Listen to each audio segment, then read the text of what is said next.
Mi hijo canceló mi cita cardiológica urgente después de 4 meses de espera para ir al cumpleaños de su suegra durante 6 horas. Me quedé solo en urgencias. Casi muero ese día. 7 horas más tarde, cuando descubrí que no fue descuido, vi algo en sus ojos que jamás olvidaré. Fue el primer paso de un plan para quedarse con todo lo que construí en 43 años de trabajo. Antes de continuar, suscríbete y activa la campanita, porque cada día publicamos nuevas historias. Deja tu like y cuéntanos en los comentarios desde qué ciudad y país nos ves. Me llamo Miguel Ángel Moreno Ruiz. Tengo 68 años y pensaba que conocía a mi hijo.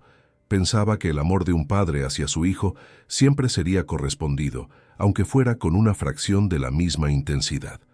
Estaba equivocado.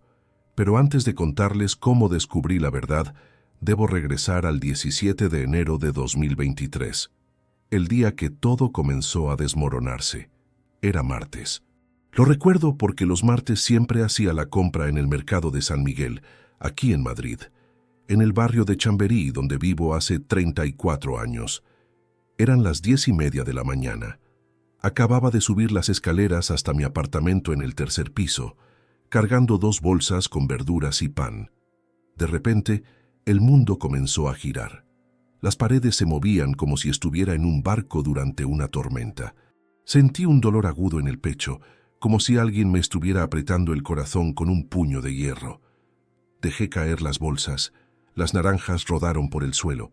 Escuché el sonido de algo rompiéndose, probablemente los huevos. No me importó. Solo podía concentrarme en respirar. Cada inhalación era una batalla. Logré llegar hasta el sofá antes de que mis piernas dejaran de sostenerme. Me desplomé, y entonces todo se volvió negro. No sé cuánto tiempo estuve inconsciente. Cuando abrí los ojos, estaba tirado en el suelo de mi sala, con la mejilla contra la alfombra que mi difunta esposa Elena había comprado en un viaje a Granada hace 20 años. El teléfono móvil estaba a medio metro de distancia. Con la poca fuerza que me quedaba, me arrastré hasta alcanzarlo. Mis manos temblaban tanto que tardé 3 intentos en desbloquear la pantalla. Llamé a Javier, mi hijo, mi único hijo, el hombre que yo había criado, educado, apoyado en cada momento de su vida. Sonó 5 veces antes de que contestara. «Papá, ¿qué pasa?» Su voz sonaba impaciente, como si lo hubiera interrumpido en algo importante. «Javier, me desmayé. No me siento bien. Creo que necesito ir al hospital». Cada palabra era un esfuerzo monumental. Hubo una pausa que en ese momento no le di importancia, pero que más tarde repliqué en mi mente cientos de veces. Una pausa de 3 segundos que contenía algo que yo aún no podía comprender. «Vale, papá, voy para allá. Dame 30 minutos». Tardó 45.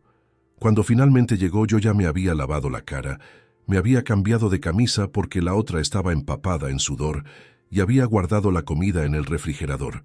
Mi cuerpo se movía en piloto automático, pero mi mente seguía confusa, mareada. Javier me llevó a urgencias del Hospital Universitario La Paz. En el coche apenas habló. Yo le conté lo que había pasado, el mareo, el dolor en el pecho, el desmayo. Él solo asentía con los ojos fijos en la carretera.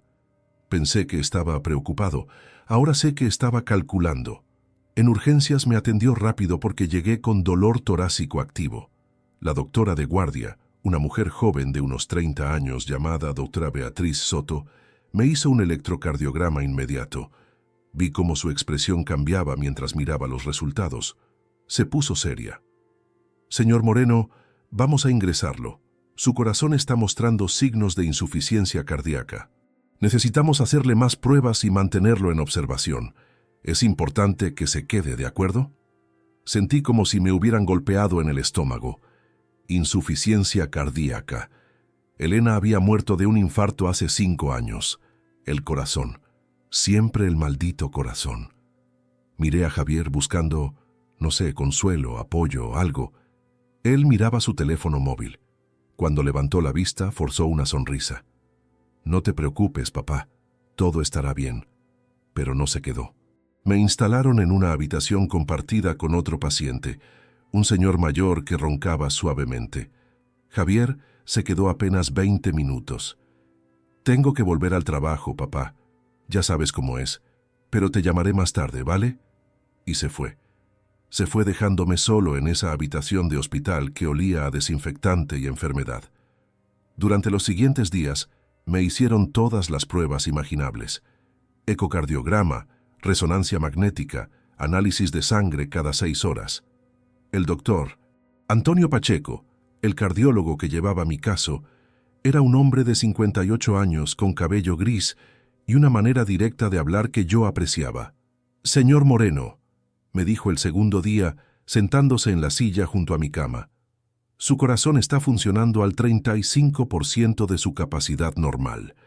Tiene insuficiencia cardíaca congestiva, probablemente causada por una enfermedad arterial coronaria no diagnosticada. Lo bueno es que lo atrapamos. Lo malo es que si hubiera esperado unas horas más ese día, podría haber sufrido un infarto masivo. Tiene usted mucha suerte». Suerte. Esa palabra resonó en mi cabeza. ¿Suerte de qué? ¿De haber sobrevivido? ¿De haber podido llamar a tiempo? El doctor Pacheco continuó. «Necesito que venga a consulta de seguimiento. Es crucial. Tengo una cita disponible para el 15 de mayo. Sé que parece mucho tiempo, pero la lista de espera para cardiología está saturada. No falte a esa cita, ¿me escucha? Su vida depende de ello». Asentí. «Estaré ahí». Me dieron el alta el 23 de enero, 6 días después de haber ingresado. Javier vino a buscarme. Durante todo el trayecto a casa, yo le hablé de la importancia de la cita del 15 de mayo. Le repetí 3 veces lo que el doctor Pacheco había dicho. «No te preocupes, papá, yo te llevaré. Anótalo en mi calendario». Le creí. ¿Por qué no habría de creerle? Era mi hijo. Los meses siguientes fueron una montaña rusa. Algunos días me sentía casi normal.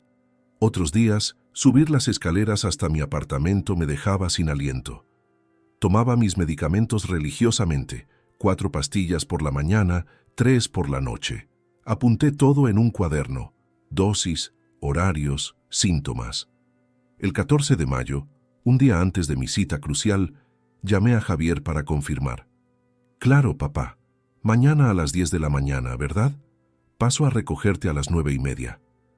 «Gracias, hijo. Es muy importante». «Lo sé, papá. Estaré ahí». Esa noche casi no dormí. No era solo nervios por la cita médica. Era algo más, algo que no podía definir. Una inquietud que se había instalado en mi pecho durante esos meses. Pequeños detalles que había comenzado a notar en Javier. La forma en que evitaba mi mirada cuando hablábamos de dinero, cómo Cristina, su esposa, siempre encontraba excusas para no venir a visitarme. Las conversaciones telefónicas que Javier interrumpía abruptamente cuando yo entraba en la habitación. Pero yo los descartaba. Los achacaba a mi imaginación, a la paranoia que a veces acompaña a la enfermedad y la soledad. El 15 de mayo me desperté a las 7 de la mañana. Me duché, me afeité, me puse mi mejor camisa. A las 9 ya estaba vestido y esperando junto a la puerta con todos mis papeles médicos organizados en una carpeta. A las 9:25 mi teléfono sonó. Era Javier. «Papá». Su voz sonaba extraña. Había algo forzado en su tono. «Mira, tengo un problema». Mi estómago se contrajo. «¿Qué problema?» «No voy a poder llevarte al hospital hoy». El mundo se detuvo. «¿Cómo que no vas a poder?» «Javier, esta cita la esperé 4 meses. El doctor dijo que era crucial». «Lo sé, papá, lo sé. Pero es que hoy es el cumpleaños de Isabel». «¿Isabel?». Tardé un segundo en procesar. ¿La madre de Cristina? Sí. Cumple 65 años y organizó un almuerzo especial. Cristina insistió en que tenemos que ir. Es importante para ella. No podía creer lo que estaba escuchando. «Javier, esto es mi corazón. Mi vida, el doctor fue muy claro». «Ya, papá, pero el cumpleaños de Isabel solo es una vez al año. Además, siempre puedes llamar al hospital y reagendar». ¿Reagendar? ¿Sabes cuánto esperé por esta cita? «Papá, no te pongas así, es solo un almuerzo. Terminaré temprano y después te llevo, ¿vale? ¿A qué hora termina el almuerzo?» «Pues, no sé. Sobre las 4, 5 de la tarde, tal vez. Mi cita es a las 10 de la mañana, Javier. Hubo un silencio pesado, incómodo. Lo siento, papá, de verdad, pero Cristina se enfadaría mucho si no voy. Ya sabes cómo se pone. Y colgó, así sin más. Me dejó ahí, parado junto a la puerta, con mi carpeta de documentos médicos y mi corazón roto, de una manera que ningún médico podría diagnosticar. Miré el reloj. Eran las 9:30. Todavía podía llegar si tomaba un taxi. Llamé a 3 compañías. La primera no tenía coches disponibles. La segunda tenía un tiempo de espera de 40 minutos.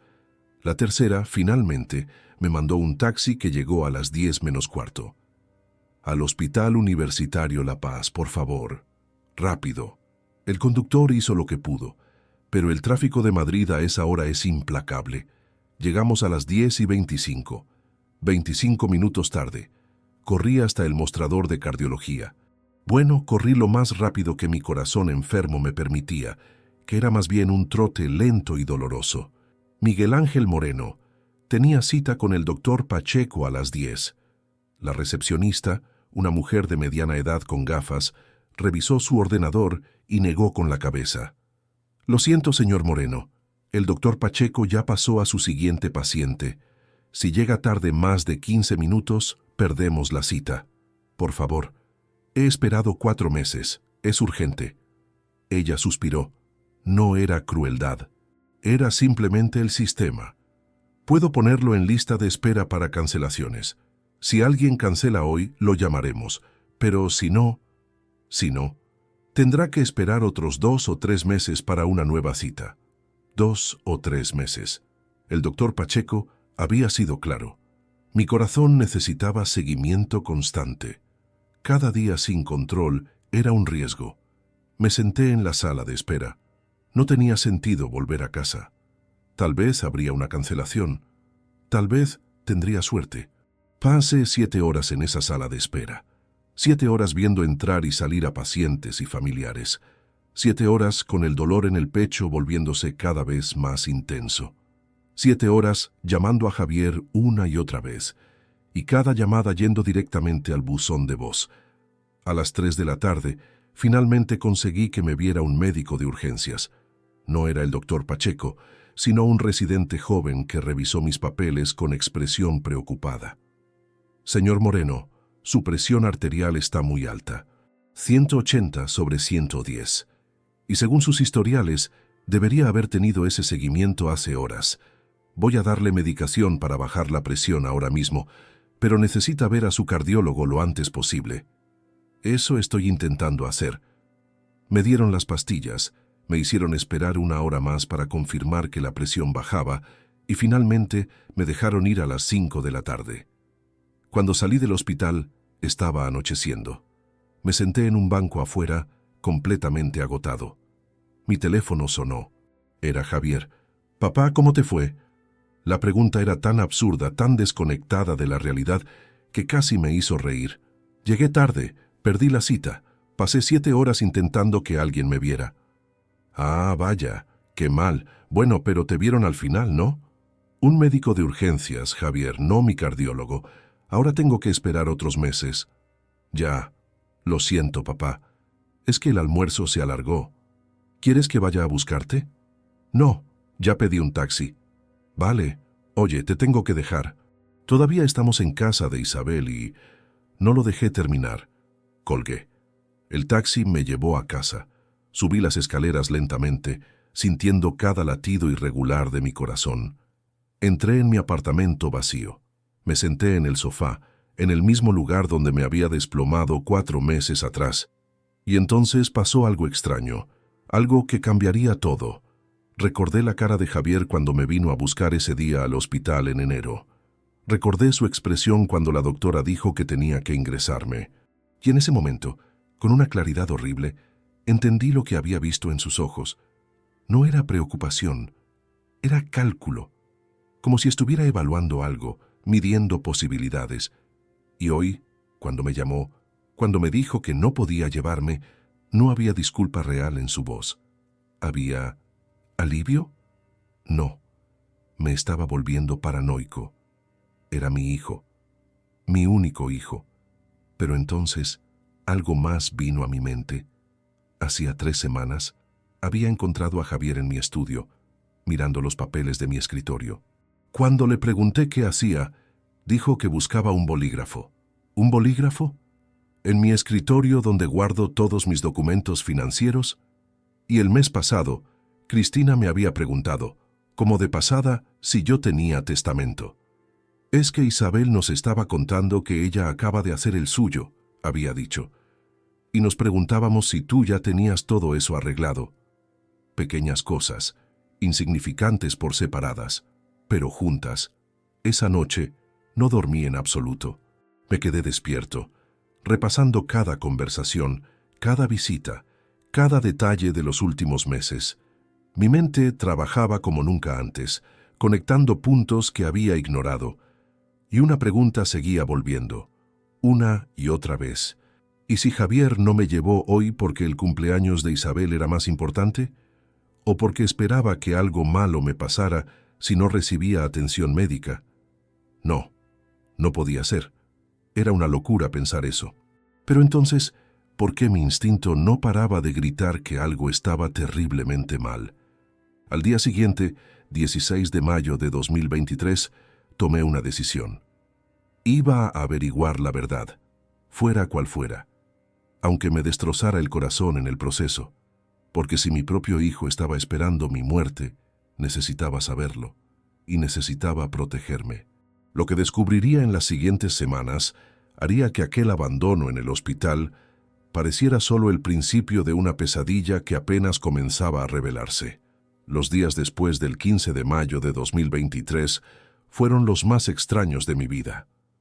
No podía dejar de pensar en aquel abandono, en la facilidad con la que Javier había elegido un cumpleaños sobre mi salud. Pero más que eso, no podía quitarme de la cabeza aquella expresión en sus ojos cuando me recogió del hospital en enero. Esa fracción de segundo que parecía decepcionar al verme vivo. Empecé a revisar mi memoria como si fuera un archivo polvoriento que llevaba años sin abrir. Y lo que encontré me heló la sangre. Todo comenzó hace aproximadamente 8 meses, en septiembre de 2022. Javier vino a visitarme un domingo por la tarde. Recuerdo que trajo pastas de la panadería del barrio, esas de hojaldre con crema que tanto me gustan. Nos sentamos en la mesa de la cocina, tomando café, hablando de trivialidades. Y entonces, como quien no quiere la cosa, soltó la pregunta. «Papá, ¿has pensado en hacer un testamento?» Me sorprendió. No era un tema que solíamos discutir. «¿Por qué lo preguntas?» «Es que estaba hablando con un compañero del trabajo. Su padre murió sin testamento y fue un lío tremendo con los bancos, los pisos, todo. Solo quiero asegurarme de que tú tienes todo en orden. Ya sabes, por si acaso». Por si acaso. En ese momento me pareció una preocupación razonable, incluso dulce. Ahora, recordándolo con esta nueva perspectiva, las palabras adquirían un tono completamente diferente. «Tengo todo en orden, hijo, no te preocupes». «¿Y los poderes notariales? ¿Tienes a alguien designado para tomar decisiones si tú no puedes?» «¿Decisiones?» «Sí, ya sabes, médicas, financieras, por si pasa algo y no puedes comunicarte». «Javier, tengo 67 años, no 87. Estoy perfectamente capacitado para tomar mis propias decisiones». Él se rió, una risa forzada. «Claro, papá. Solo digo que nunca está de más tener todo preparado. Mira lo de mamá. Fue tan repentino». Tocó la fibra sensible. Elena había muerto de un infarto fulminante mientras hacía la compra, sin avisos, sin despedidas. Asentí, sintiéndome culpable por haber reaccionado mal ante su preocupación aparente. «Tienes razón, lo pensaré». Pero no hice nada al respecto. Y Javier volvió a sacar el tema 2 semanas después, y luego otra vez en noviembre. Y en diciembre me trajo papeles impresos de internet sobre poderes notariales. Ahora, sentado en mi sofá en mayo de 2023, veía esa insistencia bajo una luz completamente nueva. Había más, mucho más. Mi mente seguía desenterrando recuerdos enterrados. En octubre de 2022, una noche que Javier y Cristina vinieron a cenar, Me quedé dormido en el sofá viendo la televisión. Me desperté brevemente y escuché voces que venían de mi dormitorio. Me levanté silenciosamente y vi luz debajo de la puerta. Cuando la abrí, encontré a Cristina junto a mi mesita de noche con mi móvil en la mano. «¿Qué haces?», pregunté todavía medio dormido.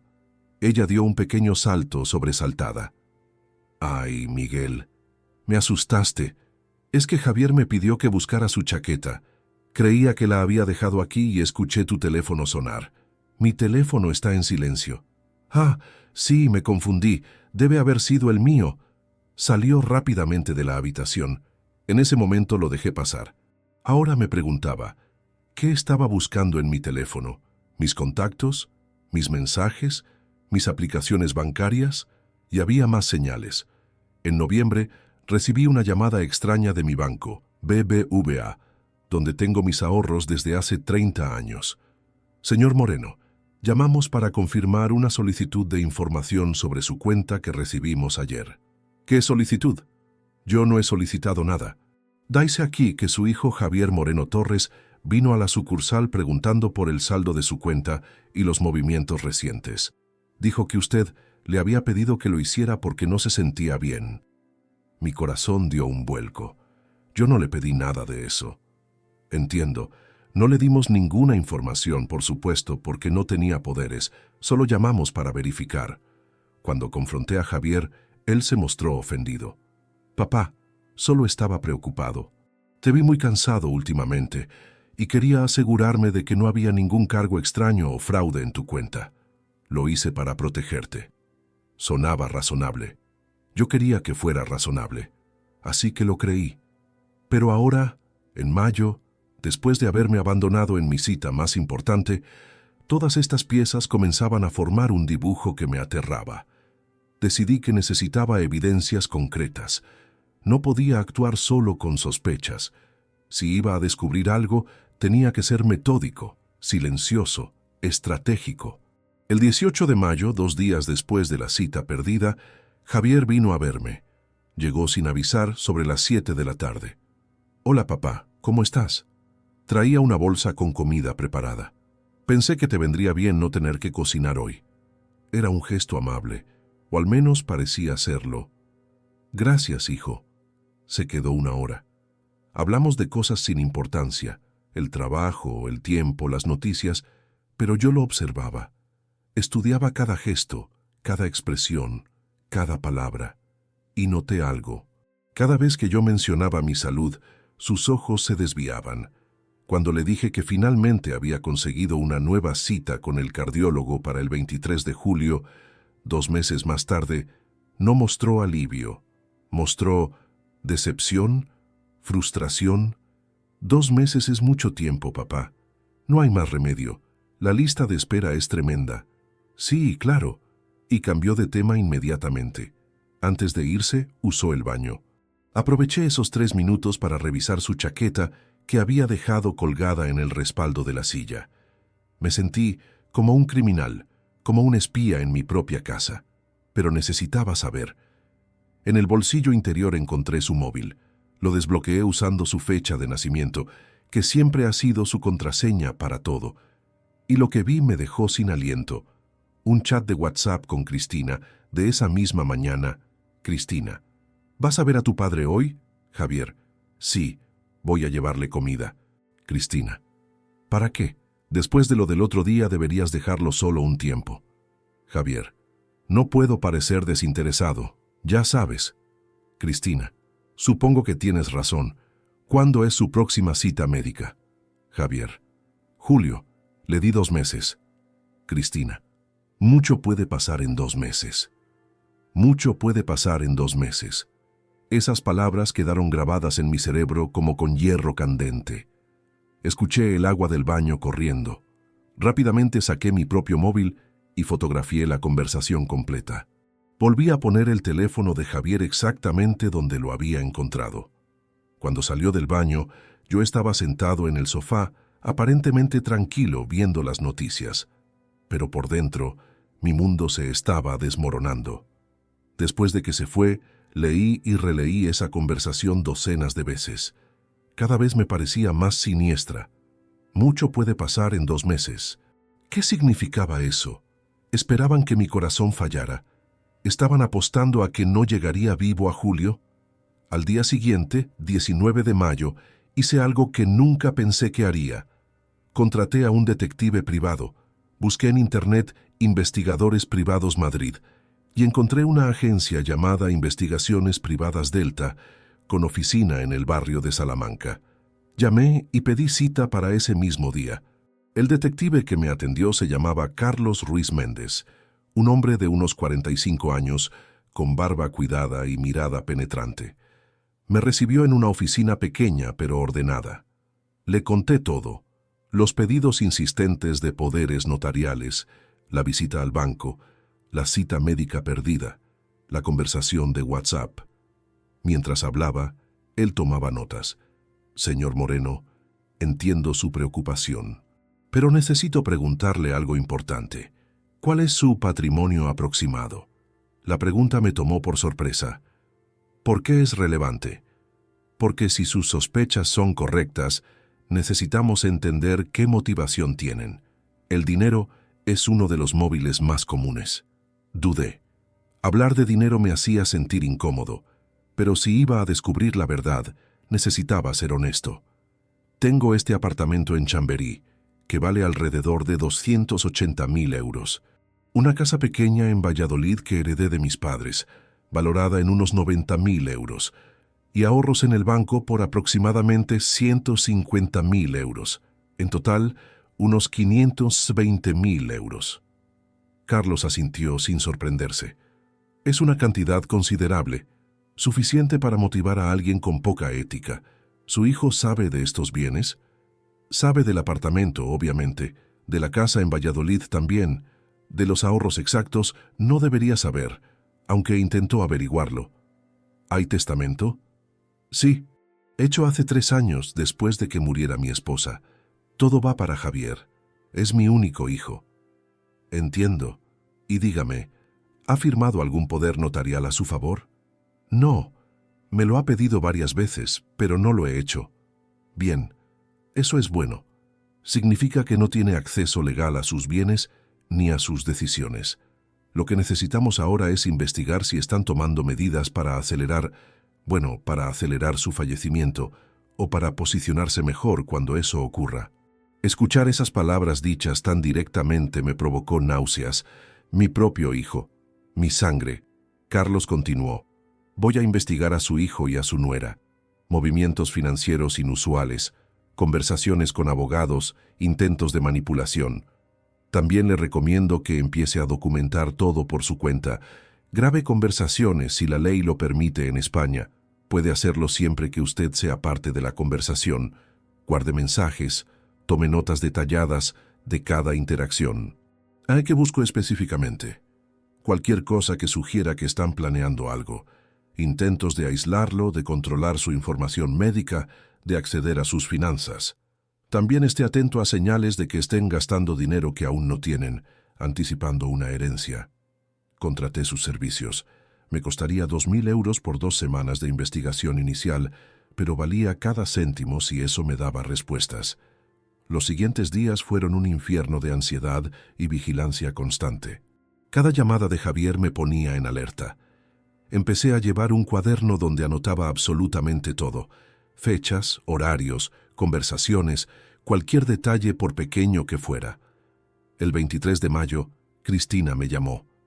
Casi nunca me llamaba ella directamente. Miguel, ¿cómo estás? Hace días que no sabemos de ti. Estoy bien, Cristina. Javier me contó de tu cita médica perdida. Qué lástima. Pero bueno, en julio tendrás otra oportunidad. Sí. Oye, quería preguntarte algo. Isabel, mi madre, está organizando una comida familiar el próximo domingo. ¿Te gustaría venir? Isabel, la mujer cuyo cumpleaños había sido más importante que mi vida. No creo. No me siento muy bien últimamente. Oh, qué pena. Bueno, si cambias de idea, avísanos. Después de colgar anoté la conversación. Había algo extraño en el tono de Cristina. Demasiado amable, demasiado interesada, como si estuviera siguiendo un guión. El 27 de mayo, Carlos me llamó para una reunión urgente. Cuando llegué a su oficina, tenía varios papeles esparcidos sobre su escritorio. Señor Moreno, encontré algo. Su nuera Cristina visitó 3 notarías diferentes en las últimas 2 semanas. En una de ellas, preguntó específicamente sobre los procedimientos para declarar a alguien incapaz legalmente y obtener una tutela. Sentí como si me hubieran golpeado en el estómago. ¿Incapaz? Sí. Cuando alguien se considera mentalmente incapaz de tomar sus propias decisiones, un familiar puede solicitar ser su tutor legal. Eso les daría control total sobre sus bienes y decisiones. Pero yo estoy perfectamente bien mentalmente. Por supuesto, pero si ellos empiezan a construir una narrativa de que usted está senil, confundido, tomando malas decisiones, podría ser problemático, especialmente si involucran médicos que testifiquen en su contra. ¿Médicos? Sí. También descubrí que Javier preguntó en 2 residencias de ancianos sobre disponibilidad y costos. Dijo que su padre necesitaba cuidados especializados por demencia avanzada. Las palabras me llegaban como puñetazos. Demencia avanzada. Residencias. Incapacidad legal. ¿Hay más?, continuó Carlos. Su hijo visitó la inmobiliaria Torres y Asociados hace una semana. Les dijo que pronto tendría 2 propiedades para vender, un apartamento en Chamberí y una casa en Valladolid. Dijo que serían herencias que llegarían en los próximos meses. En los próximos meses. No años, meses. Están contando con que yo muera pronto, susurré. Carlos me miró con compasión. O están tomando medidas para asegurarse de que así sea. Señor Moreno, necesita tomar acción legal inmediatamente. Y necesita hacerse un chequeo médico completo con un psiquiatra que certifique su plena capacidad mental. Esto es más serio de lo que pensaba. Salí de esa oficina sintiéndome mareado. No por mi corazón esta vez, sino por la magnitud de la traición que se revelaba ante mí. Mi hijo no solo deseaba mi muerte, estaba preparándose activamente para ella, y peor aún, parecía estar buscando formas de acelerarla o de controlarme antes de que ocurriera. Esa noche, sentado en la oscuridad de mi sala, tomé una decisión. Si Javier quería jugar este juego, yo jugaría también, pero yo jugaría mejor, porque tenía algo que él no tenía: experiencia, paciencia y nada que perder. Iba a documentar cada movimiento. Iba a proteger mi patrimonio. Iba a asegurarme de que cuando llegara el momento del confronto, tendría pruebas irrefutables. Y lo más importante, iba a asegurarme de que Javier pagara por cada segundo de sufrimiento que me había causado. La investigación apenas comenzaba, y yo estaba listo para descubrir hasta dónde llegaba la traición de mi propio hijo. Las 2 semanas siguientes, entre finales de mayo y principios de junio de 2023, fueron las más intensas de mi vida. Carlos Ruiz, el detective, trabajaba sin descanso siguiendo cada movimiento de Javier y Cristina. Y yo me convertí en alguien que nunca pensé ser, un investigador de mi propia familia, documentando metódicamente cada traición. El 2 de junio, Carlos me llamó temprano por la mañana. Su voz sonaba urgente. «Señor Moreno, necesito que venga a mi oficina inmediatamente. Encontré algo que tiene que ver». Llegué en menos de media hora. Cuando entré, Carlos tenía su ordenador portátil abierto sobre el escritorio, junto a una carpeta gruesa de documentos. «Siéntese», me dijo. Su expresión era grave. «Esto va a ser difícil de ver». Giró la pantalla hacia mí. Era una cuenta de correo electrónico. La cuenta de Gmail de Cristina, mi nuera. «¿Cómo conseguiste acceso a esto?», pregunté. «Mejor que no lo sepa. Digamos que tengo contactos. Lo importante es el contenido». «Mire este email del 3 de marzo de 2023. Empecé a leer. Era una conversación entre Cristina y Javier. De Cristina Vega, para Javier Moreno. Asunto, conversación importante. Fecha, 3 de marzo de 2023, 23:47. Amor, estuve pensando en lo que hablamos. Tu padre tiene 68 años y un corazón débil. Los médicos dijeron que podría durar años o podría ser mañana. No podemos seguir esperando. Hemos estado pagando ese piso durante 3 años y apenas llegamos a fin de mes. Tu padre está sentado sobre 500,000 euros que ni siquiera usa. ¿No te parece injusto? La respuesta de Javier llegó al día siguiente, de Javier Moreno, para Cristina Vega. Asunto, conversación importante. Fecha, 4 de marzo de 2023, 08:15. Lo sé, pero ¿qué sugieres? No puedo simplemente pedirle el dinero. Y el testamento ya está hecho a mi favor, solo es cuestión de tiempo. Ay, la respuesta de Cristina me heló la sangre. De Cristina Vega, para Javier Moreno. Asunto, conversación importante. Fecha, 4 de marzo de 2023, 12:33. El tiempo es exactamente el problema. Cada mes que pasa es otro mes de intereses en nuestra hipoteca, otro mes sin poder vivir como merecemos. Tu padre apenas sale de casa, apenas tiene vida social. Si tuviera otro episodio cardíaco y nadie estuviera allí para ayudarlo rápido, bueno, la naturaleza seguiría su curso. Y si consiguieras los poderes notariales antes, podríamos empezar a organizar sus finanzas, protegerlo de sí mismo, por así decirlo. Tuve que apartar la vista de la pantalla. Sentía náuseas. Protegerlo de sí mismo era código para robarme. Hay más, dijo Carlos, desplazándose por los emails. Muchos más. Mire este del 20 de abril. De Javier Moreno. Para Cristina Vega. Asunto, actualización. Fecha, 20 de abril de 2023, 19:22. Hoy volví a sacar el tema de los poderes. Papá sigue resistiéndose. Dice que se siente perfectamente capaz de manejar sus asuntos. Es frustrante. Si no conseguimos esos poderes pronto, vamos a tener que esperar a que se muera naturalmente. Y quién sabe cuándo será eso. De Cristina Vega. Para Javier Moreno. Asunto, actualización. Fecha, 20 de abril de 2023, 21:05. ¿Y si tiene una emergencia y tú eres quien toma las decisiones médicas? Sin poderes oficiales, claro, pero en el momento nadie va a cuestionarte si eres su único hijo. Podrías decidir no someterlo a tratamientos agresivos, dejarlo ir en paz, con dignidad. Dejarlo ir en paz. Querían dejarme morir. Señor Moreno, respire, dijo Carlos, acercándome un vaso de agua. Ni siquiera me había dado cuenta de que estaba hiperventilando. Bebí el agua con manos temblorosas. Sigue, necesito verlo todo. Carlos abrió otro email. Este del 10 de mayo, 5 días antes de mi cita médica perdida. De Cristina Vega para Javier Moreno. Asunto, oportunidad. Fecha, 10 de mayo de 2023, 14:33. Javi, acabo de recordar que el cumpleaños de mamá es el 15 de mayo. ¿No es ese el día de la cita del cardiólogo de tu padre? Podrías decirle que no puedes llevarlo. Si pierde esa cita después de 4 meses de espera, tardarán otros meses en darle otra. Y según lo que me contaste, cada mes sin tratamiento adecuado aumenta el riesgo. Es perfecto.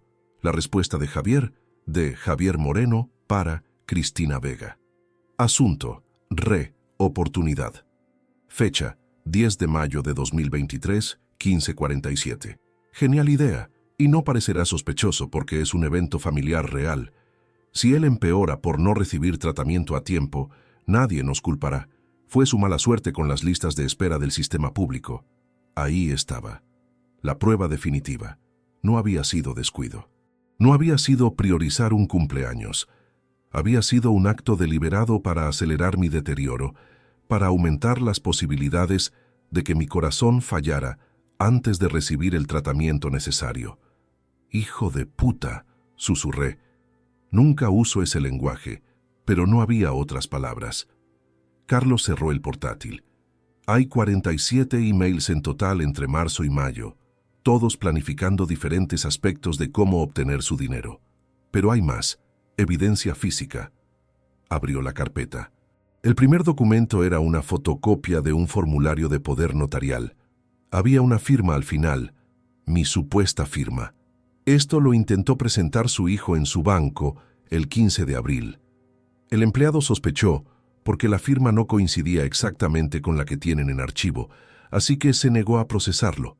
Su hijo se fue inmediatamente sin insistir. Estudié la firma. Era parecida a la mía, pero había pequeñas diferencias. La M de Miguel era demasiado redondeada. La R de Ruiz se inclinaba hacia la derecha, cuando la mía siempre se inclina hacia la izquierda. Es una falsificación, dije. Sí, y si hubiera funcionado, su hijo habría tenido acceso completo a su cuenta de ahorros de 150.000 euros. Carlos sacó otro documento. Era una hoja impresa de una inmobiliaria llamada García Propiedades. Este documento lo obtuvo mi contacto en la inmobiliaria. Es del 18 de mayo, 3 días después de que usted perdiera su cita médica. Su hijo visitó la oficina y preguntó cuánto tiempo tardaría en vender 2 propiedades. Un apartamento en Chamberí y una casa en Valladolid. Dijo, y cito textualmente según el agente: «Mi padre está muy enfermo. Los médicos no le dan más de 6 meses. Quiero tener todo preparado para cuando llegue el momento». 6 meses. Me daban 6 meses de vida. El agente le hizo una valoración preliminar. 280.000 euros por el apartamento, 90.000 por la casa en Valladolid. Total, 370.000 euros. Su hijo preguntó cuánto tiempo tardaría la venta y cuánto cobrarían de comisión. Siguiente documento. Este era de una residencia de ancianos llamada Residencia San Rafael, en las afueras de Madrid. Su hijo visitó esta residencia el 25 de mayo. Les dijo que su padre tenía demencia avanzada, que se le olvidaban las cosas, que había tenido episodios de confusión. Preguntó por habitaciones individuales y costos mensuales. También preguntó específicamente si podía firmar el contrato él mismo si tenía poderes notariales. «Pero yo no tengo demencia», protesté. «Estoy perfectamente lúcido». «Lo sé. Por eso le pedí que consultara con el psiquiatra. Necesitamos documentación médica oficial que certifique su plena capacidad mental, porque ellos están construyendo una narrativa de lo contrario. Si consiguen convencer a un juez de que usted está senil, pueden obtener una tutela forzosa». Carlos sacó más papeles. Extractos bancarios, registros de llamadas, fotografías de Javier entrando y saliendo de diferentes oficinas. Cada pieza de evidencia era otro clavo en el ataúd de nuestra relación padre-hijo. Pero la peor revelación todavía estaba por llegar. «Hay algo más», dijo Carlos, dudando por primera vez. «Esto es particularmente perturbador». Abrió su móvil y me mostró una fotografía. Era de la madre de Cristina, Isabel Ortiz Navarro, entrando en un banco. El 28 de mayo, Isabel depositó 15.000 euros en su cuenta personal, dinero en efectivo. Cuando mi contacto en el banco preguntó sobre la procedencia, ella dijo que era un préstamo familiar. ¿Un préstamo de quién? Exacto, esa es la pregunta. Su hijo no tiene 15.000 euros en efectivo. Los he visto luchando con su hipoteca, pero usted sí tiene ese dinero. La implicación era clara y horrible. Sacaron dinero de alguna de mis cuentas y se lo dieron a ella. Es la teoría más probable. O ella es parte activa del plan y ese es su pago anticipado por su complicidad, o ambas cosas. Isabel, la mujer por cuyo cumpleaños Javier me había abandonado, no era inocente, era cómplice. Me levanté de la silla, necesitaba moverme. Caminé por la pequeña oficina intentando procesar todo.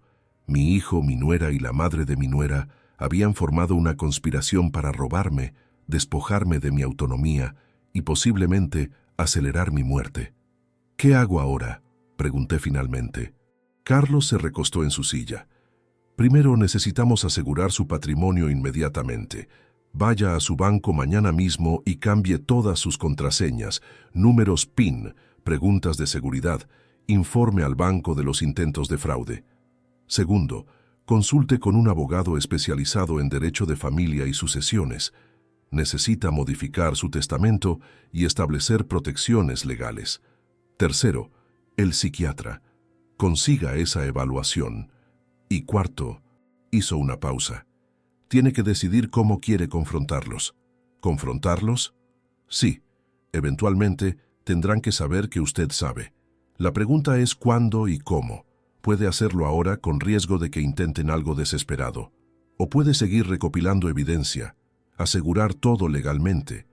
y luego confrontarlos cuando esté completamente protegido. Lo pensé durante unos minutos.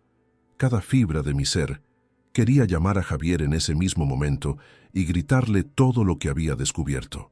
Pero la parte racional de mi cerebro, la que me había ayudado a sobrevivir 68 años en este mundo complicado, me dijo que esperara. Esperar, dije finalmente. Voy a asegurar todo primero. Y luego, cuando llegue el momento, voy a mostrarles exactamente lo que encontré. Cada email, cada documento, cada mentira. Carlos asintió con aprobación. Buena decisión. Le voy a dar el contacto de un abogado excelente. Se llama Roberto Jiménez Sanz. Trabaja en casos como este. Dígale que yo lo envío. Salí de esa oficina con la carpeta de evidencias bajo el brazo y un peso enorme sobre el corazón. Durante el camino a casa en taxi, revisé mentalmente los últimos meses, los últimos años. ¿Cuánto tiempo llevaban planeando esto? ¿Desde que Elena murió? ¿Desde antes? Y una pregunta me atormentaba por encima de todas. ¿Habría alguna vez un momento real de amor de parte de mi hijo? ¿O siempre había sido solo un acto, esperando el día en que pudiera cobrar su herencia? Esa noche, solo en mi apartamento, lloré por primera vez desde la muerte de Elena. Lloré por el hijo que pensé que tenía. Lloré por los años de cariño que ahora parecían una mentira. Lloré por la traición más profunda que un padre puede experimentar. Pero cuando terminé de llorar, me sequé las lágrimas y abrí la carpeta de evidencias. La estudié durante horas, memorizando cada detalle. Porque si algo me había enseñado mi vida, es que el conocimiento es poder. Y ahora yo tenía conocimiento que ellos no sabían que tenía. Al día siguiente, comenzaría a construir mi contraataque. Silencioso, metódico, implacable. Iba a proteger cada euro que había ganado con 40 años de trabajo duro. Iba a asegurarme de que cada intento de manipulación quedara documentado y expuesto. Y cuando finalmente los confrontara, no habría espacio para negación, para excusas, para pedidos de perdón. Porque algunos actos de traición son tan profundos que cortan más allá del hueso, más allá del alma. Y este era uno de ellos. La guerra había comenzado, y ellos ni siquiera sabían que habían perdido. El 3 de junio de 2023, a las 9 de la mañana en punto, entré en las oficinas de Jiménez y Asociados, ubicadas en la calle Serrano, en pleno corazón de Madrid. El bufete ocupaba la tercera planta de un edificio elegante, con suelos de mármol y paredes revestidas de madera oscura que inspiraban seriedad y confianza.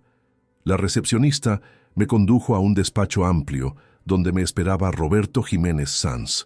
Era un hombre de 54 años, cabello entrecano, peinado hacia atrás, traje gris impecable y una mirada que transmitía la experiencia de décadas litigando casos complejos. Nos dimos la mano y me senté frente a su escritorio.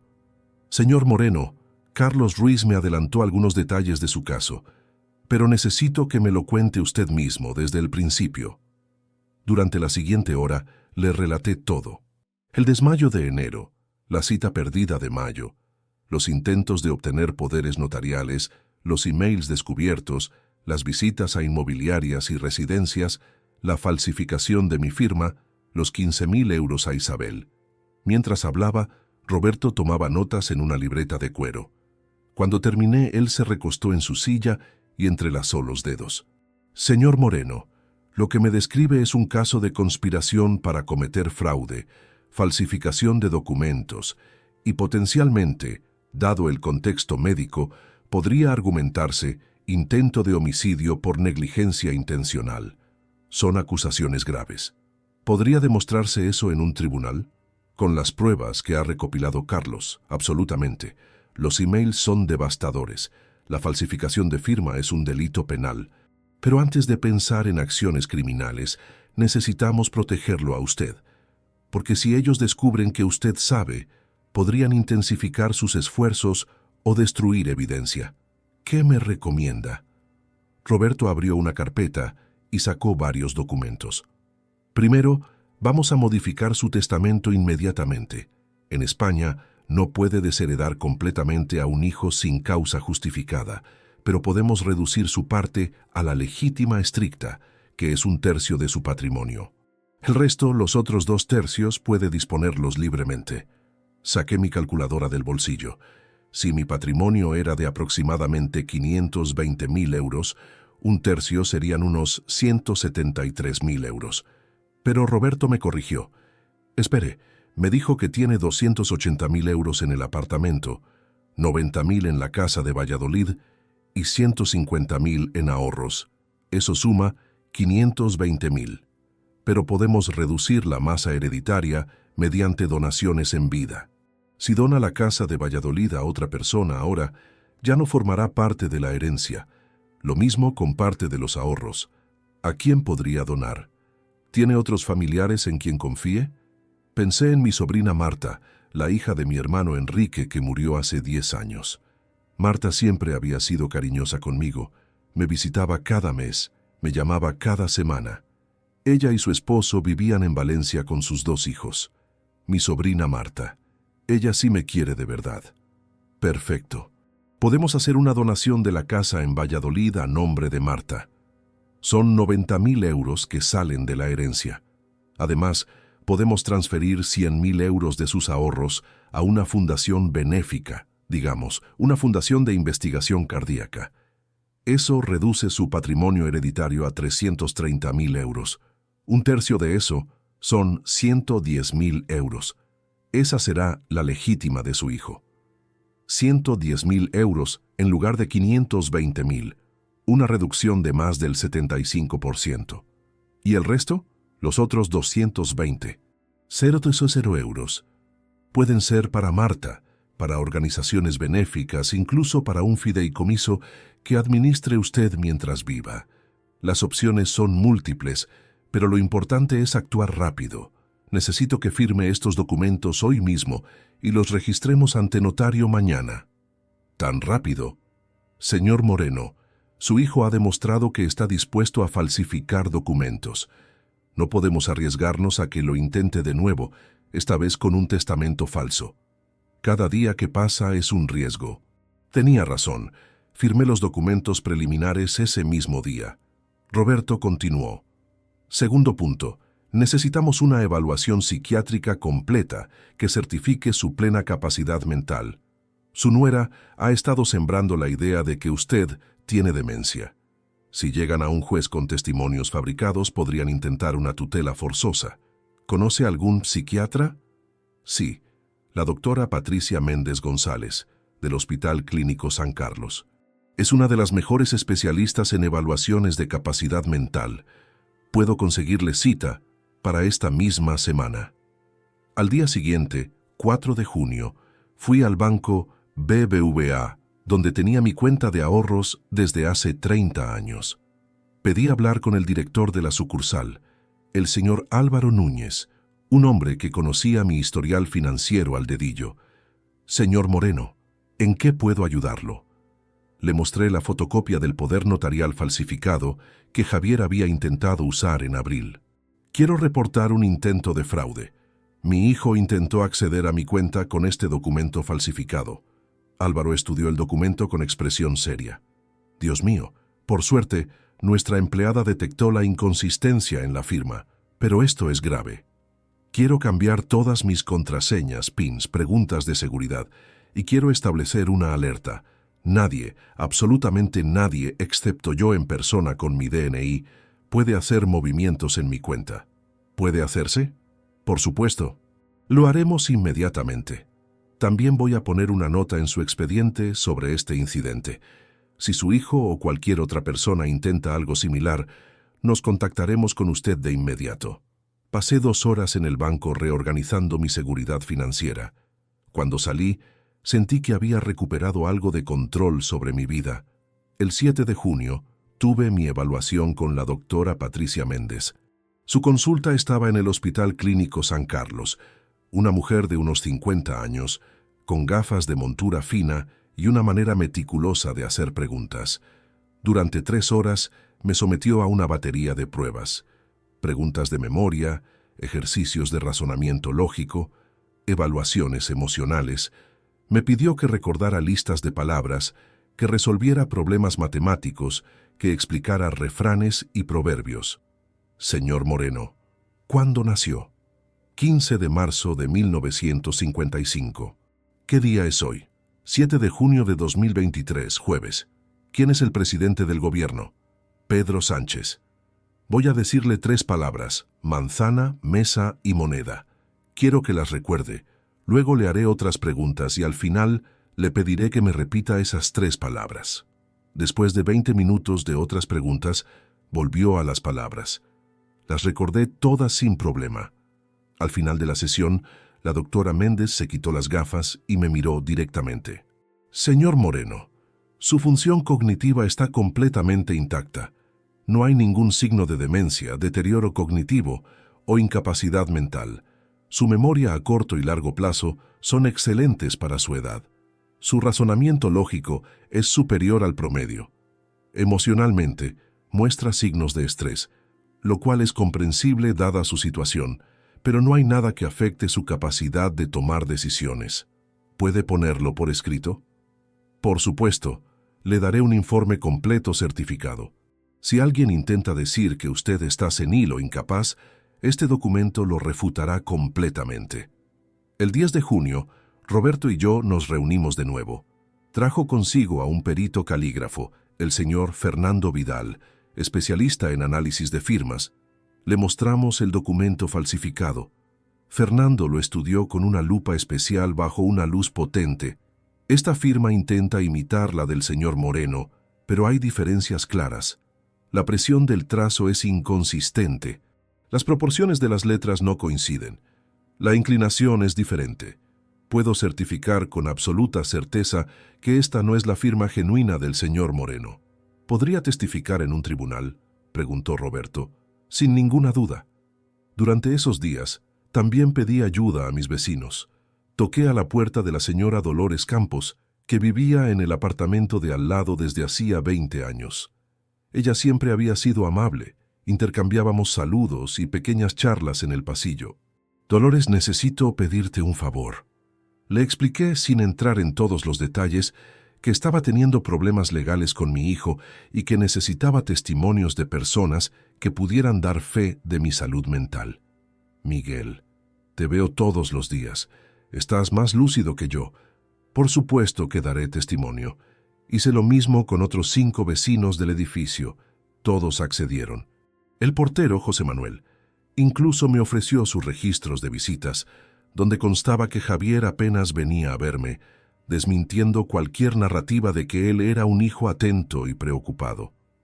El 15 de junio, finalmente firmamos el Nuevo Testamento ante notario.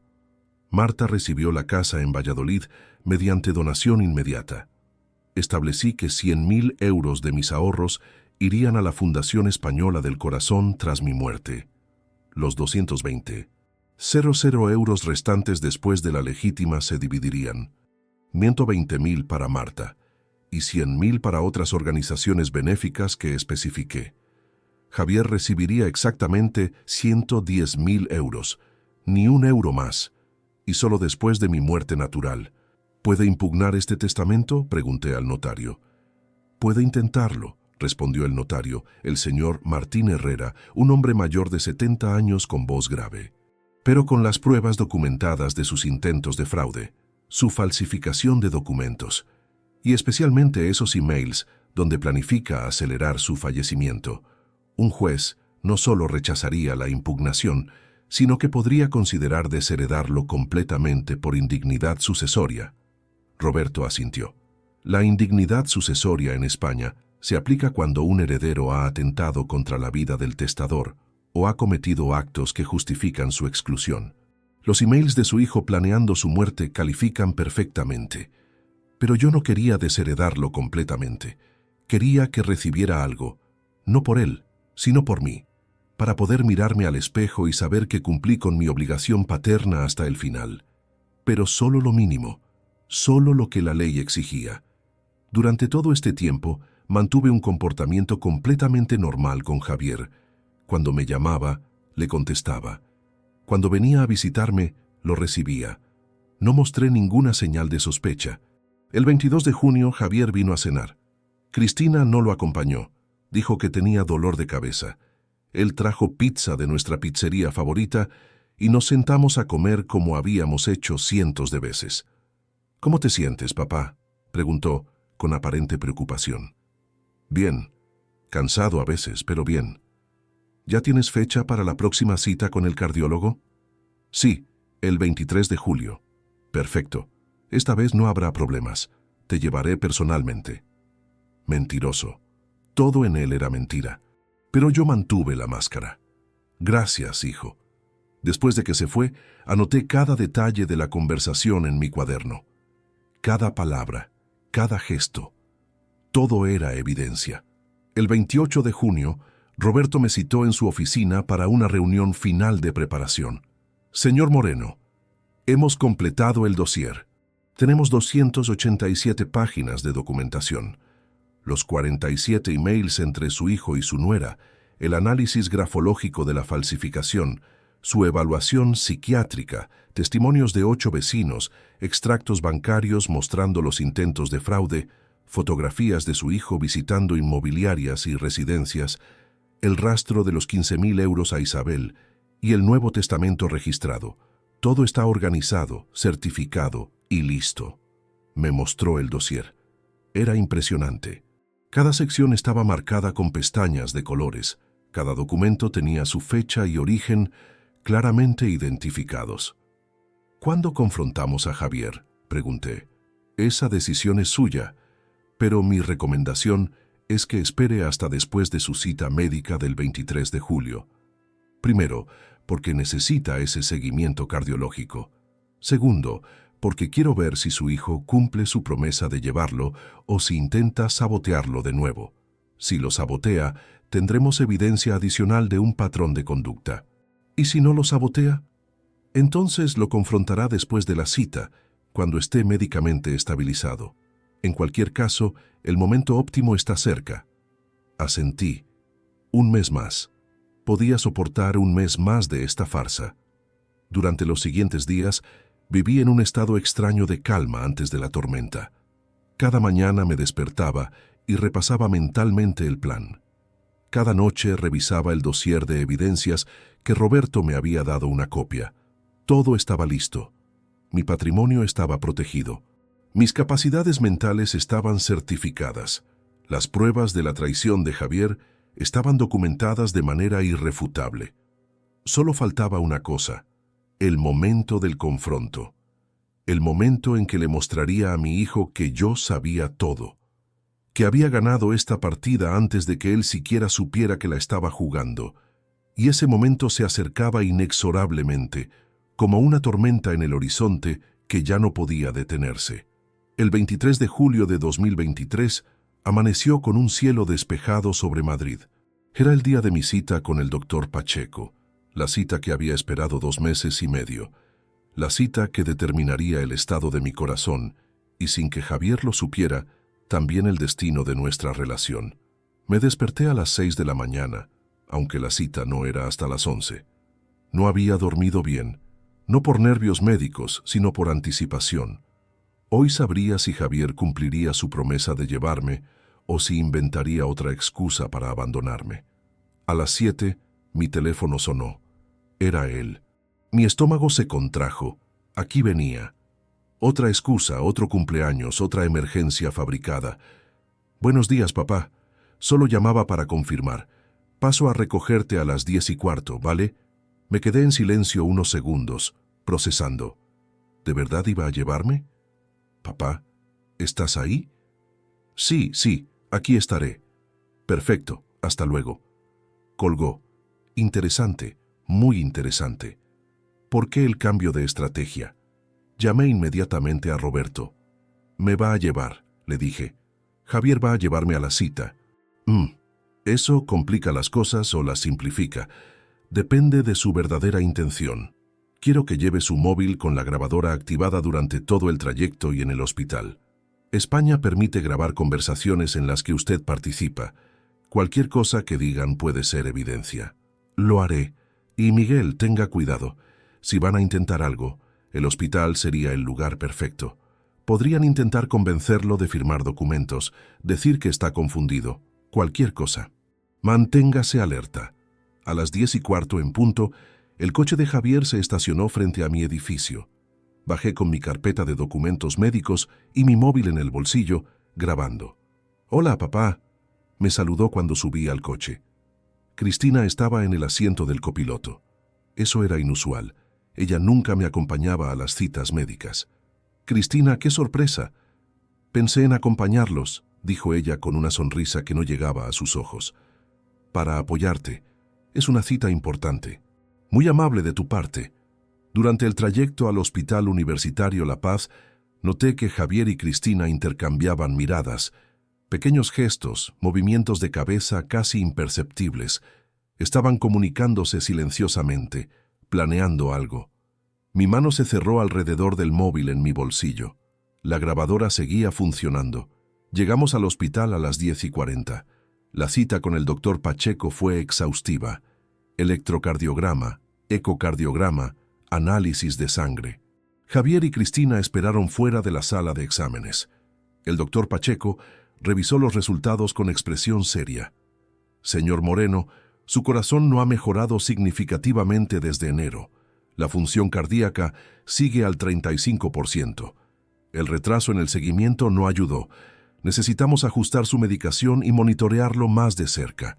Quiero verlo otra vez en un mes, no en 4. ¿Entendido?» «Entendido, doctor. Y necesito que tenga cuidado.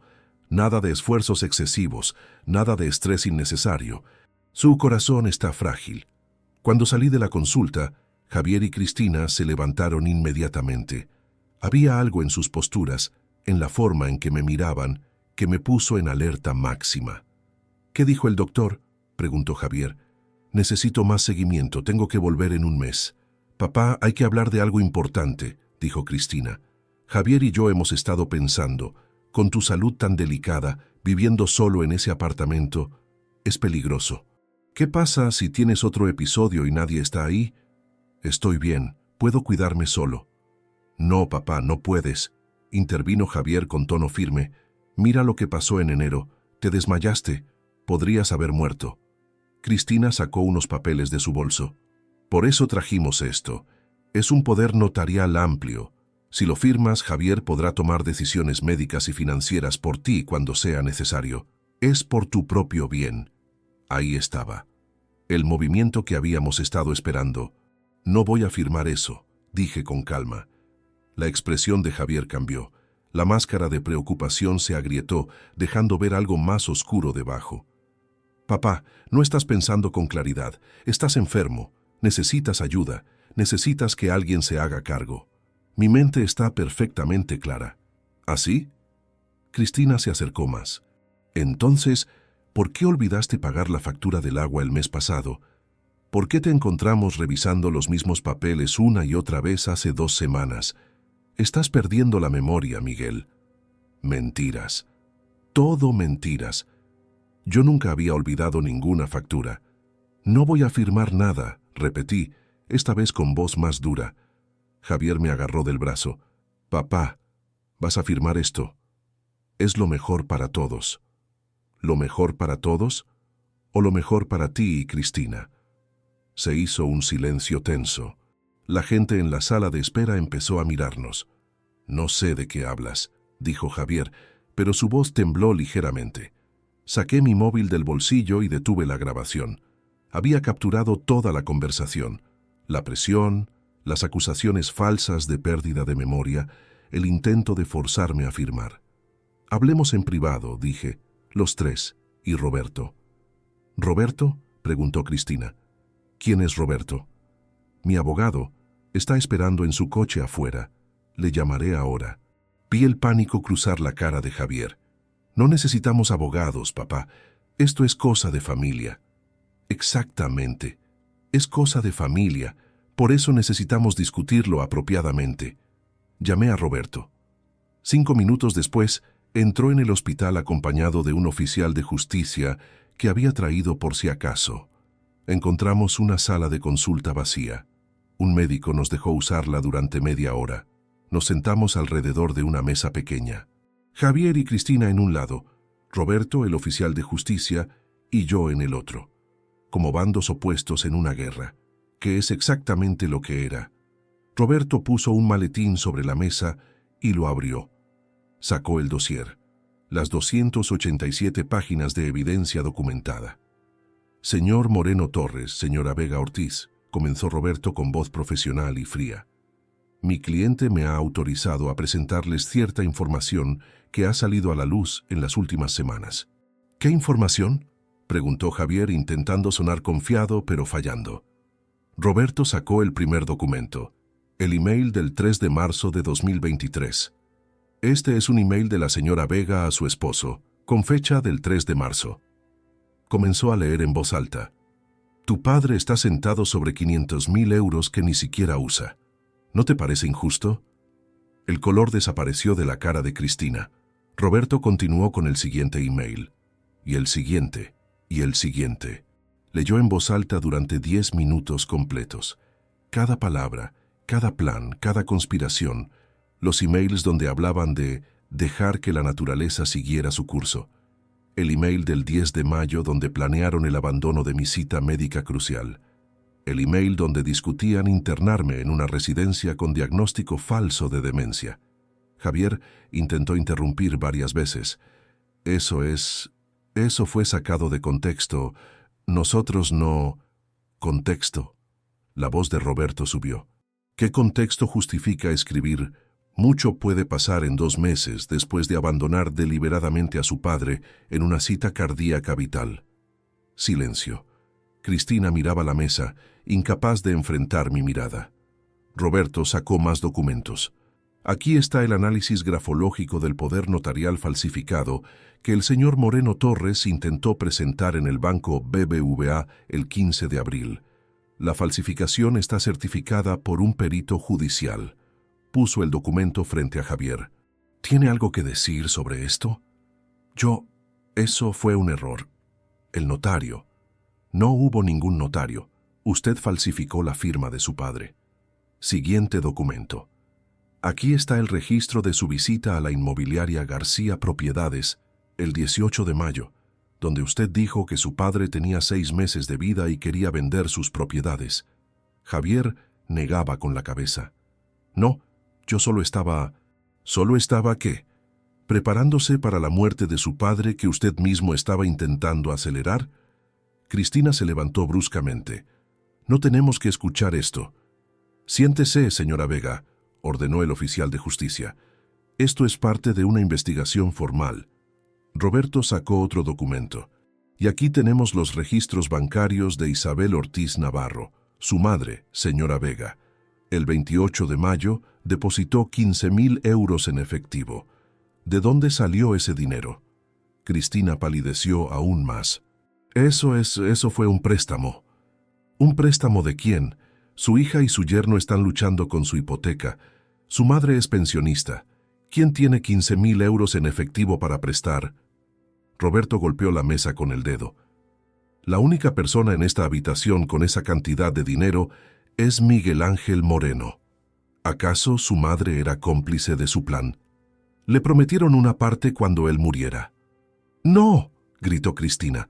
Mi madre no tiene nada que ver. Entonces, ¿de dónde salieron los 15? Soy 6 euros. No respondió. No podía. Roberto se volvió hacia mí. Señor Moreno, ¿quiere añadir algo?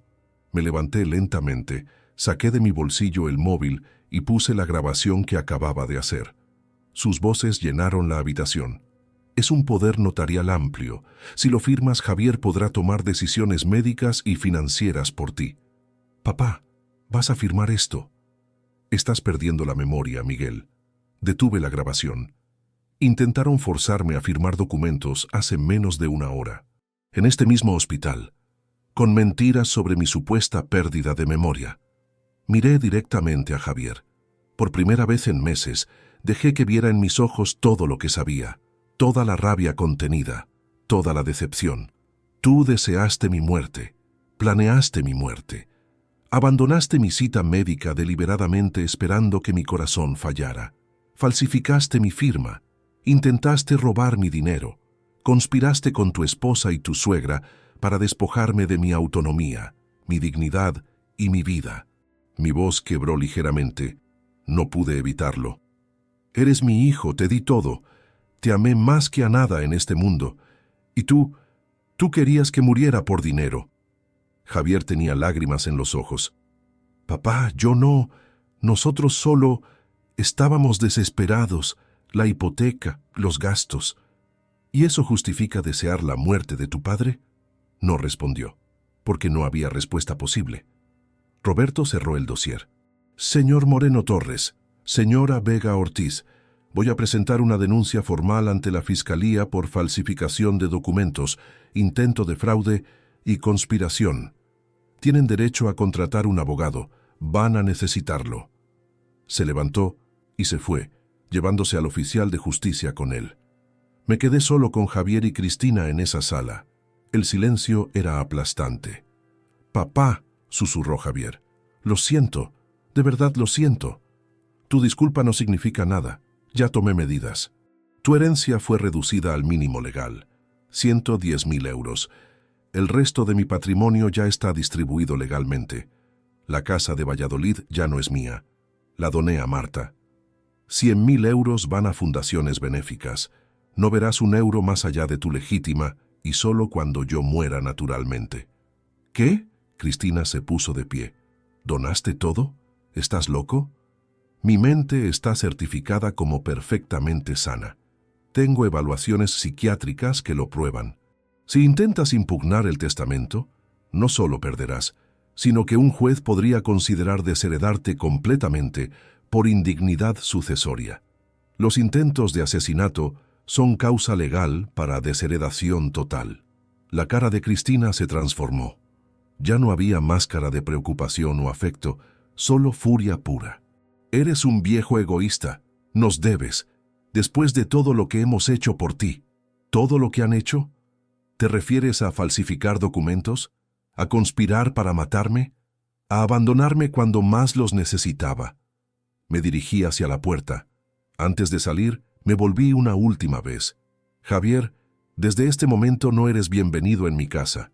No quiero tus llamadas, no quiero tus visitas. Para efectos prácticos, ya no tengo hijo. Cuando yo muera, recibirás tu parte legal en un sobre de abogado. Hasta entonces estás muerto para mí». «Papá, por favor», cerré la puerta tras de mí. En los días siguientes todo se desmoronó para ellos. La denuncia formal fue presentada.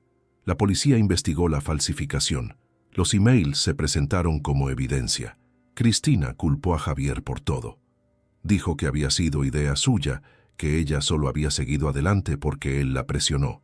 Su matrimonio implosionó en menos de una semana. Ella pidió el divorcio el 2 de agosto. El jefe de Javier en su empresa se enteró del caso legal.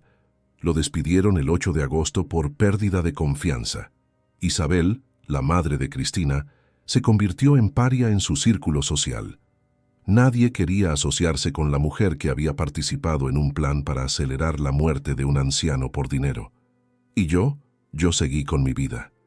Más libre, más ligero, más triste también, porque había ganado la batalla, pero había perdido a mi hijo en el proceso. Aunque, siendo honesto, lo había perdido mucho antes. El día que él decidió que mi dinero valía más que mi vida. Agosto de 2023 fue el mes más extraño de mi vida. Después de 68 años siendo padre, de repente ya no lo era. Javier seguía existiendo en algún lugar de Madrid, pero para mí había dejado de ser mi hijo el 23 de julio en aquella sala de hospital. Los primeros días fueron los más difíciles. Me despertaba por las mañanas olvidando momentáneamente lo que había pasado, y durante esos segundos de confusión todo parecía normal. Luego la memoria regresaba como una ola fría, y con ella el dolor. Pero no era un dolor que me debilitara, era un dolor que me había liberado. El 5 de agosto Javier intentó llamarme por primera vez después del confronto.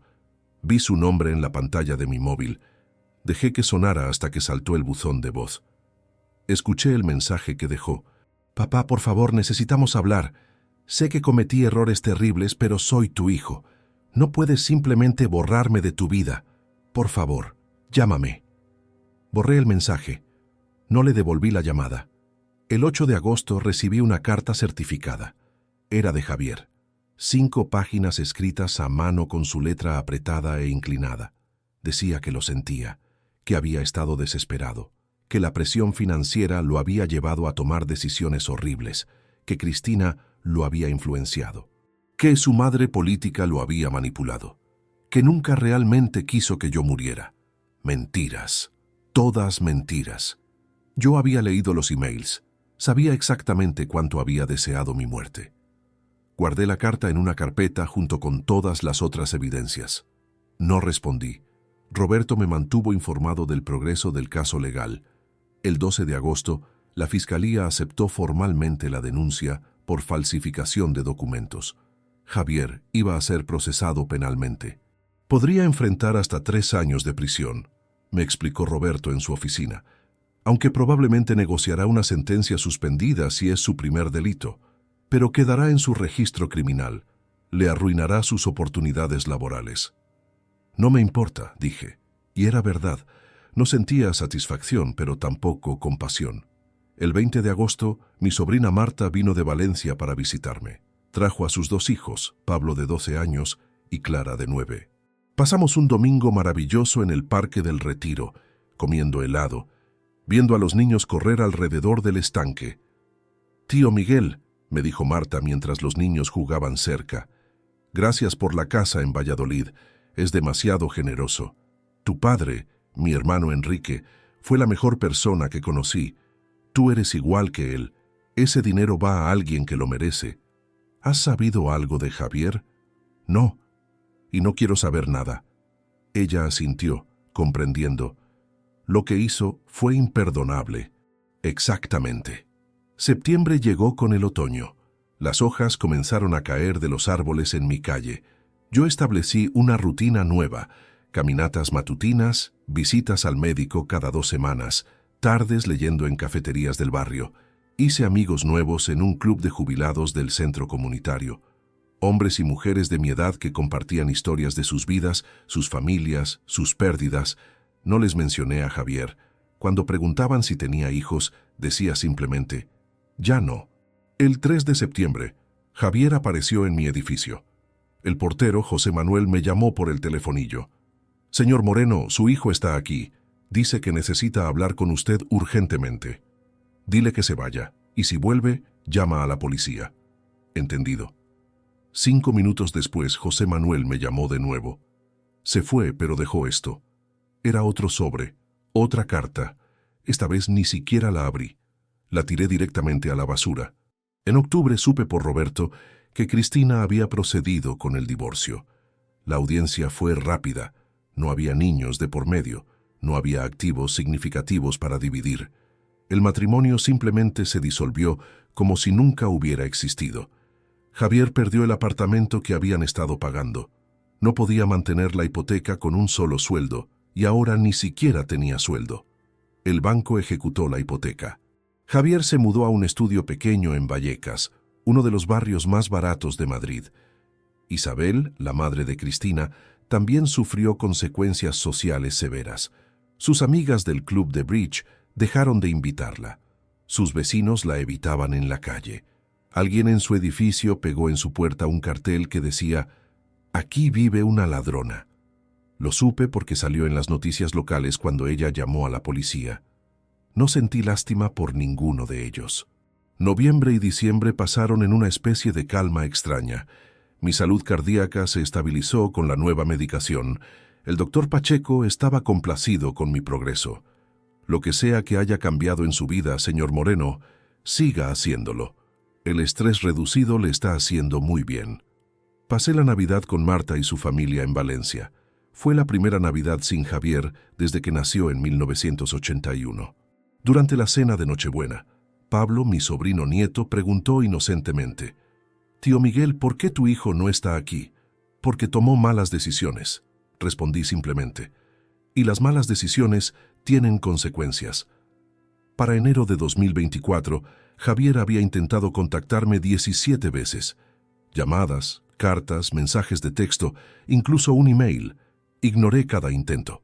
Roberto me había conseguido una orden de alejamiento temporal después de que Javier apareció en mi edificio 3 veces más en noviembre. Pero el 14 de febrero de 2024 fue diferente. Era el aniversario de la muerte de Elena. Cada año, sin falta, yo visitaba su tumba en el cementerio de la Almudena. Llevaba sus flores favoritas, rosas amarillas. Me sentaba en el banco cerca de su lápida y le hablaba, contándole sobre mi año, mis pensamientos, mis penas. Ese día llegué al cementerio a las 10 de la mañana. Era un día gris, con nubes bajas que amenazaban lluvia. Caminé por el sendero familiar hacia la tumba de Elena. Y allí, arrodillado frente a su lápida, estaba Javier. Me detuve. Mi primer instinto fue dar media vuelta y marcharme, pero esta era la tumba de Elena, mi esposa. Yo tenía derecho a estar ahí. Javier me vio. Se levantó rápidamente, limpiándose las lágrimas de la cara. Había perdido peso, mucho peso. Su traje, que alguna vez le quedó perfecto, ahora le colgaba del cuerpo. Tenía ojeras profundas. Parecía haber envejecido 10 años en 7 meses. «Papá», su voz se quebró. «Sabía que vendrías hoy. Necesitaba verte. Estás violando la orden de alejamiento. Lo sé, no me importa. Puedes llamar a la policía si quieres, pero antes, por favor, escúchame. Solo 5 minutos». Miré el reloj. «Tienes 3 minutos. Luego llamo a la policía». Se arrodilló en el suelo, literalmente de rodillas frente a mí. Un hombre de 42 años arrodillado ante su padre en un cementerio. «Lo siento. Siento todo. Cada decisión horrible, cada plan malvado, cada momento en que puse el dinero por encima de tu vida. He estado en terapia desde agosto, 2 veces por semana. Estoy trabajando con un psicólogo para entender cómo me convertí en esa persona. ¿Cómo pude siquiera pensar en...?» Su voz se quebró completamente. Sollozaba. «Perdí todo, papá. Mi trabajo, mi matrimonio, mi casa, mis amigos. Pero lo que más me duele es haberte perdido a ti. Eres mi padre. Te amo. Y sé que no tengo derecho a pedirte perdón después de lo que hice, pero lo haré de todos modos.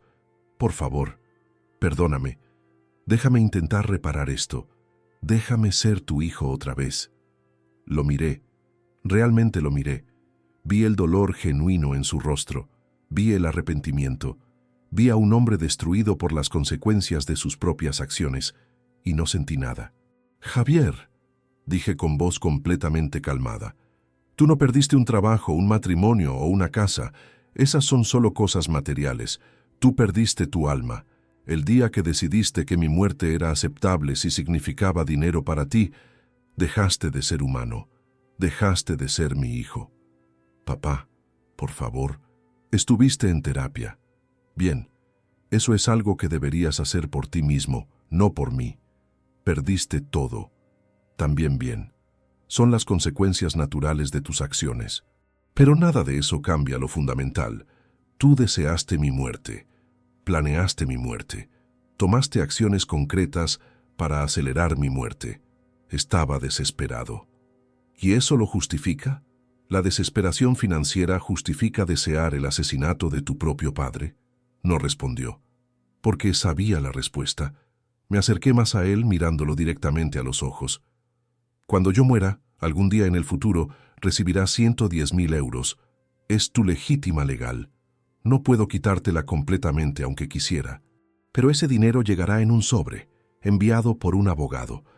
No habrá funeral al que asistas, no habrá despedida, no habrá momento de reconciliación en mi lecho de muerte, porque para mí, tú ya estás muerto. Has estado muerto desde el 23 de julio de 2023. No digas eso. Es la verdad. El hijo que yo crié, el hijo que yo amé, murió cuando escribió esos emails. Cuando falsificó mi firma. Cuando me abandonó en aquella cita médica esperando que mi corazón fallara. Ese Javier está muerto. Y el hombre que está arrodillado frente a mí ahora es solo un extraño que comparte su nombre. Me agaché para dejar las rosas amarillas en la tumba de Elena. Tu madre te habría perdonado, dije suavemente. Ella tenía un corazón más grande que el mío.